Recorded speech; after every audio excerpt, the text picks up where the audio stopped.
23শে জানুয়ারি বড় পর্দায় আসছে বিনোদিনীর লুকিয়ে পাখা। আজকে কিন্তু সেই ছবি নিয়ে আমার সঙ্গে আড্ডা দিচ্ছেন পর্দার বিনোদিনী, অর্থাৎ ভাবেশ করে ভেসে নিয়েছে আমাদের দেশে বুঝতে পারছিলাম। হ্যাঁ, থ্যাংক ইউ। আমি দেখছিলাম যে সবাই তোমরা ওখানে কাঁদছো, সবার চোখে জল। ভাবছিলাম যে প্রেস কনফারেন্সে শুধু আমারই চোখে জল আসে, দেখলাম যে না, ক্যামেরার উপরেও সবার চোখে জল। তার মানে জানি যে এইটা যে সবার মনে গিয়ে গেঁথেছে, মানে এটা বিয়ন্ড একটা হয় না, একটা কর্মক্ষেত্রে বিয়ন্ড গিয়ে যদি একটা ইমোশন, সেটাই তো হিউম্যান ইমোশন। তাহলে আর কি, আর সেটাই আছে এই গানে। এবং তোমাদের এত ভালো লেগেছে এটা দেখে আমার খুব ভালো লেগেছে একদম। এবং প্রথম থেকে এই ছবির প্রমোশনে আর কি সব থেকে বেশি যেটা ইম্পর্টেন্ট সেটা হচ্ছে বিকজ এই ছবিটা এমনই যাবে যে কোনো জায়গায় বসে, আমার মনে হয় এটাকে একটু অসম্মান করার মতোই হয়ে যাবে। যাত্রা নিয়ে সিনেমা, থিয়েটার নিয়ে সিনেমা, প্রভুকে নিয়ে সিনেমা, রামকৃষ্ণ ঠাকুরকে নিয়ে সিনেমা। তো সেটার জন্য সবসময় প্রথম দিন থেকে আমার ছিল যে আমি করবো না তবুও ঠিক আছে, কিন্তু আমি সেরকমই একটা জায়গায় করবো যেখানে আমি সেই অরাটা ফিল করবো। এবং যেখানে যেখানে আমি প্রেসকে নিয়ে গেছি, যেখানে যেখানে তাদেরকে আমন্ত্রণ করেছি, সেখানে সবাই ওই এনার্জিটা ফিল করেছে। মানে দুটো ছবি জুড়েই কিন্তু একটা অদ্ভুত এনার্জি থাকে, সেটা যখন দর্শক গিয়ে দেখবে 23 তারিখ, সেটা কিন্তু তারা অনুভব করবে।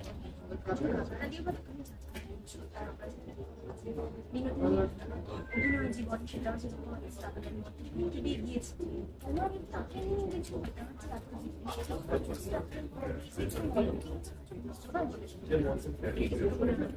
অলৌকিকভাবে তো প্রচুর ঘটনা ঘটেছে, কিন্তু আমার মনে হয় সব থেকে বড় যে জিনিসটা ঘটেছে যে আমি এই কাঁথার সাথে আমি প্রেস কনে বলতেই ভুলে গেছি, এখন দেখো মনে হয় যে আমি কেন বিনোদিনীর চরিত্রের সাথে এতটা বিনোদিনীর সঙ্গে কানেক্টেড ফিল করি। কারণ হয়তো আমাকে নিয়েও প্রচুর আলোচনা সব অনেক লেখা হয় যেগুলো এগুলো ভাবিনি কেন কিভাবে বিনোদিনী। আমার মনে হয় প্রত্যেকটা ধাপে ধাপে সে তার উত্তর আসছে, এবং শেষমেশ 23 তারিখ আশা করছি ভালো লাগছে।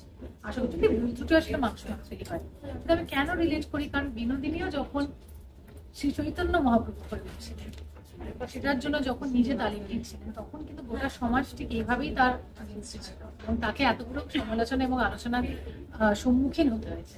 কিন্তু সে শুধু নিজের মনেরটাই করেছে এবং করে গেছে, এবং শ্রী চৈতন্য মহাপ্রভু করেছে।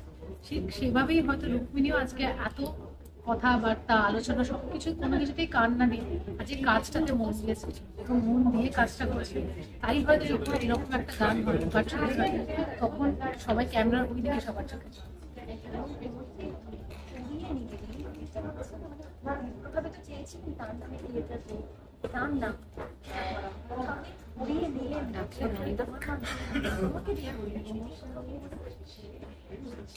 আমি এটা বিশ্বাস করি। আমি একটু আগেই বলছিলাম যে আমার সবসময় মনে হয় যে কোনো একটা পাওয়ার আছে যে সবকিছু করায়।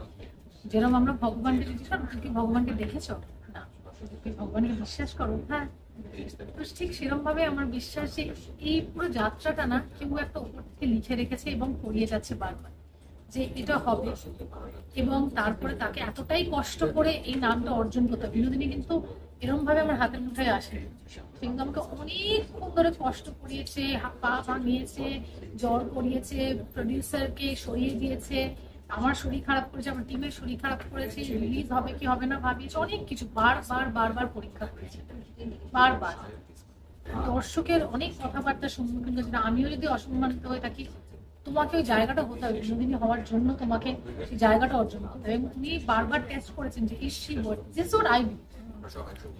এবং আমি বারবার এটাই বলি যে যখন কোনো কিছু একটা হার্ডেল আসে না, আমি বলি যে বিনোদিনী আমি তোমার জন্যই করছি, এটা বিশ্বাস করো, আমি একটা নারী হয়ে করছি, এটা আমি চেষ্টা করছি, আমি কতটা পারবো জানি না, আমি চেষ্টাটা করবো আর নিজের 100% দেবো। এবং সেই জন্য আমার শুধু মনে হয় যে এই সময়ে বিনোদিনীর থিয়েটার হয়ে উঠল, এই সময় বিনোদিনী ছবিটা যেটা এতজন মিলে, এত পরিচালক, এত অভিনেত্রীরা করার চেষ্টা করছে, কিন্তু হয়নি।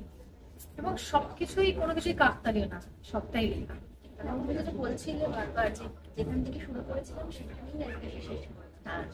আমার প্রথম লুক সেট হয়েছিল চৈতন্য মহাপ্রভুর বেশে, এবং আজকে যখন ফাইনালি 5 বছর পরে ছবিটা মুক্তি পেতে চলেছে 23 তারিখ, তখন আমার শেষ যাত্রাটা মানে দর্শকের কাছে পৌঁছে যাওয়ার, সেটা হলো এই চৈতন্য লীলা।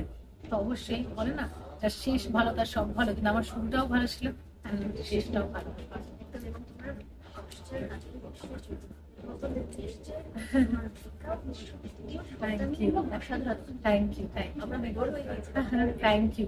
এটাই শুনতে চাই যে কোনো অভিনেতা অভিনেত্রী এনি পারফরমেন্স। আমি খুবই খুশি যে তুমি এটা বলছো। দর্শকদের পরীক্ষার রেজাল্ট বলবো না, আমি বলছি ইতিহাসের পাতায় একটা গল্প যেটা আমরা ভুলে গেছিলাম, সেই পাতাটা আবার খুলে দেখা, আবার পড়া, এবং এটাই বলবো যে একটা নারীকে তার যোগ্য সম্মান দেওয়া, তাকে তার প্রাপ্য ফিরিয়ে দেওয়া। আর এটাই বলবো যে সিনেমাটা আসছে হলে 23 তারিখ থেকে বাংলায় এবং 24 তারিখ থেকে গোটা দেশ জুড়ে। তো প্লিজ সপরিবারে হলে গিয়ে দেখবেন। বিনোদিনী রুক্মিণীকে আশীর্বাদ করবেন। Thank you.